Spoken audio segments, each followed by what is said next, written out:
Dan Allah tidak menyesatkan kecuali kepada orang-orang yang kafir, yang fasik. Siapa al-fasikin? Yaitu alladzina, orang-orang yang kuduna, yang merusak mereka ahdallah, pada janji Allah, mim ba'di mitsaqih, dari setelah kuatnya janji. Wa yaqta'una, dan memutus mereka ma, pada apa-apa amaro, yang telah memerintahkan siapa Allah, bihi, pada ma, Allah perintahkan ayyu sholah, untuk disambung apa, ma. Wa yufsiduna, dan berbuat kerusakan mereka fil ardi, di dalam bumi. Ulaika, mereka itu, hum, ya mereka itu, al khosirun, adalah orang-orang yang rugi. Orang fasik adalah orang-orang yang mereka merusak janji Allah setelah kuatnya janji tersebut.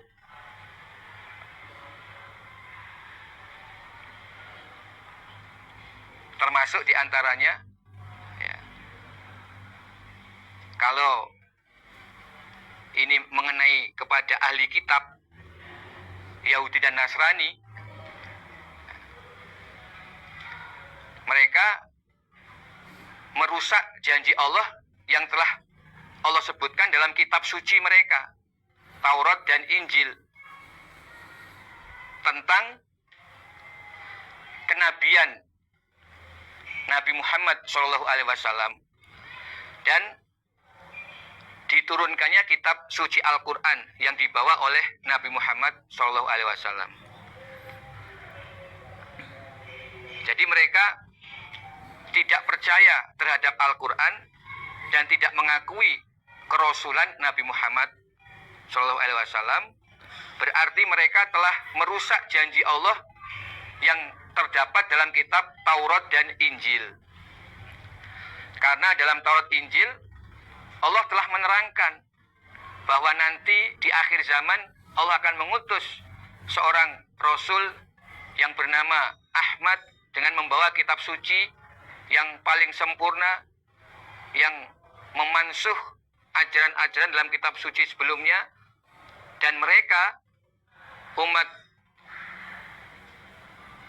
pengikut Nabi Musa dan Nabi Isa, atau pengamal kitab Taurat dan Injil, ketika dalam kehidupan mereka menjumpai datangnya Rasul tersebut, mereka harus iman dan harus menolong, membantu perjuangan Rasul tersebut, dan iman terhadap kitab suci yang Allah turunkan. Itulah agama Islam yang sesungguhnya agama semua nabi sejak zaman Nabi Adam alaihissalam sampai kepada Nabi Muhammad SAW. Inna dina indallahil Islam, bahwa agama Allah itu hanyalah satu, yaitu agama Islam.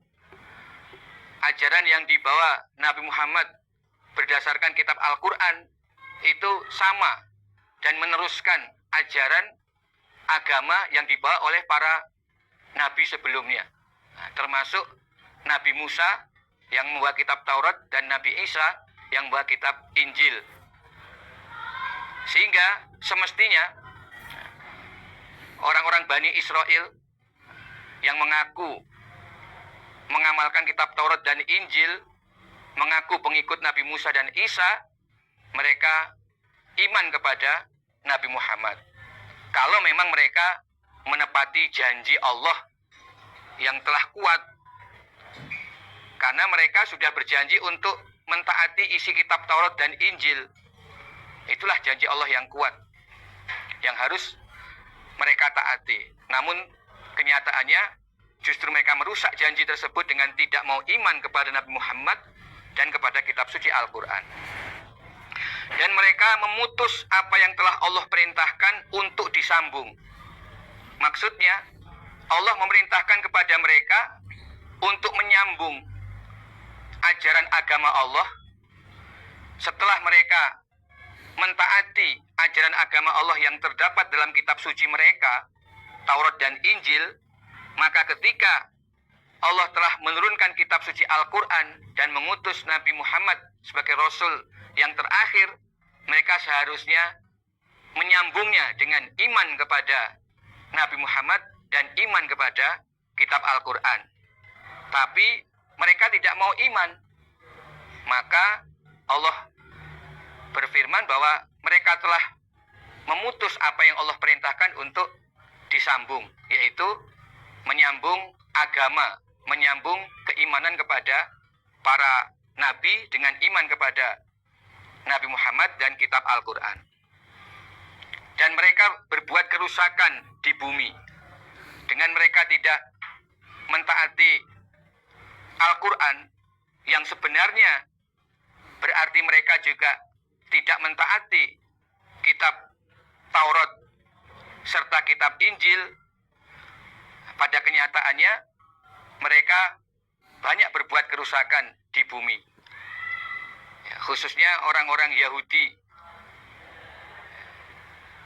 Mereka ketika di Madinah, Nabi belum hijrah ke Madinah, Yahudi telah lebih dahulu menetap di Madinah. Mereka justru terpecah belah.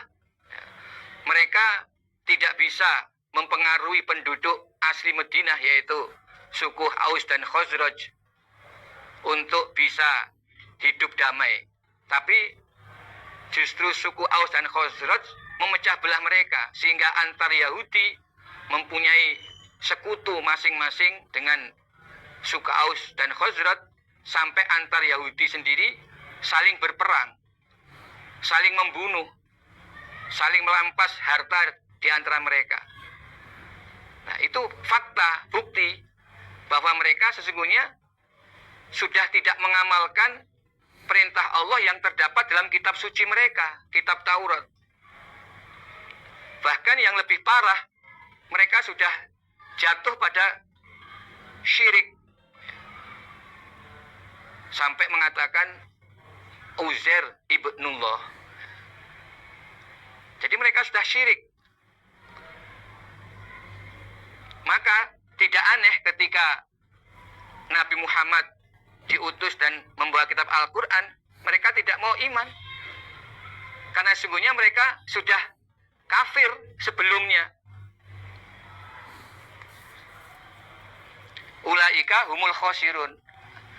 Nah, mereka itulah orang-orang yang rugi.